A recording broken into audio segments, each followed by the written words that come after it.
Осел, мост и река. Или Ишак-Куприксай. Сегодня четверо отважных и сильных людей и один домовенок ищут себе приключения в русле каньона Ишак-Куприксая. С собой носите все время? Все время с собой носит. Живет он в рюкзаке. Жизнь у него походная.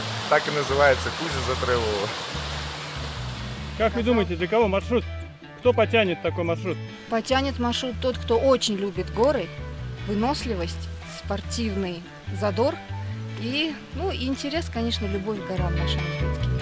Откуда появилось такое интересное название Ишак-Куприксай? По одной из легенд, стаи перелетных осликов, мигрирующие каждый год в теплые края, любили останавливаться здесь на отдых. В целом Ишак-Куприксай — это короткий маршрут, но быстро пробежать его вряд ли получится.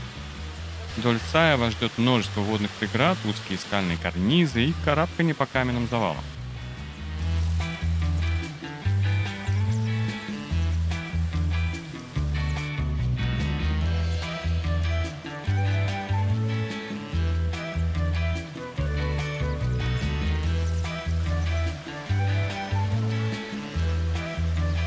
Я бы сказал, это превосходный маршрут, чтобы сплотить команду и протестировать ваши чувства равновесия.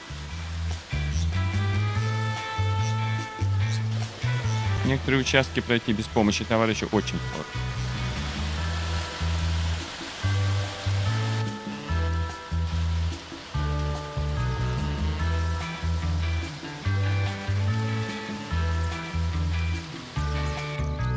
Еще один плюс маршрута — это отсутствие здесь толпы людей. Мы вроде совсем рядом с оживленной трассой, но этого не чувствуется. И за весь день мы не встретили здесь ни одного человека.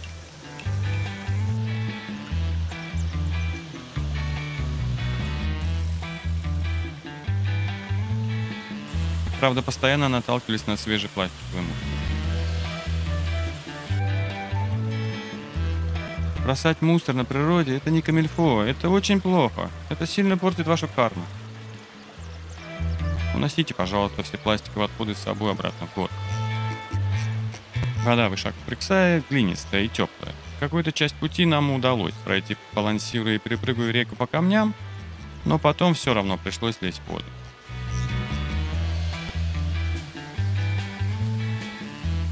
Нужно быть готовым к тому, что в некоторых местах вам придется спускаться или подниматься через водопад, использовать веревки и шагать по пояс в воде.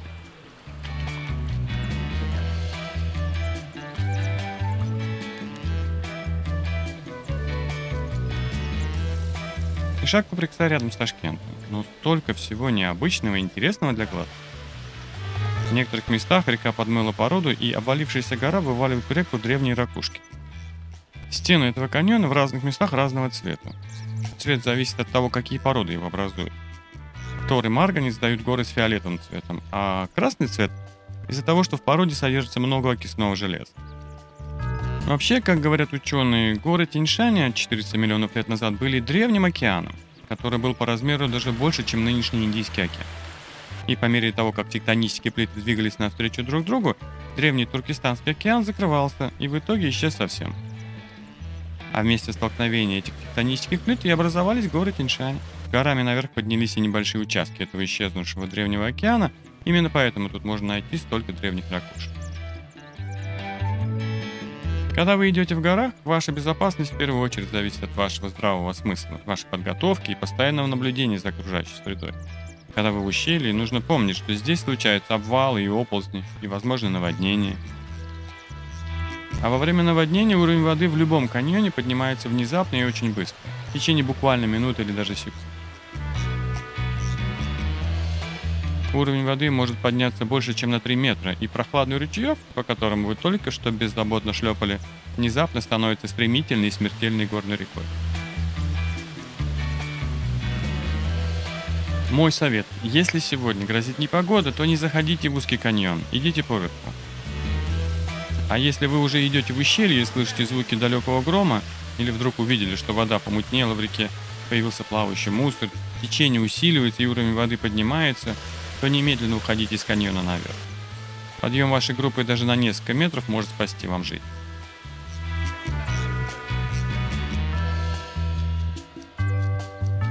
Помните, наводнение в ущелье возможно в любое время года, и даже когда оно совсем не ожидал.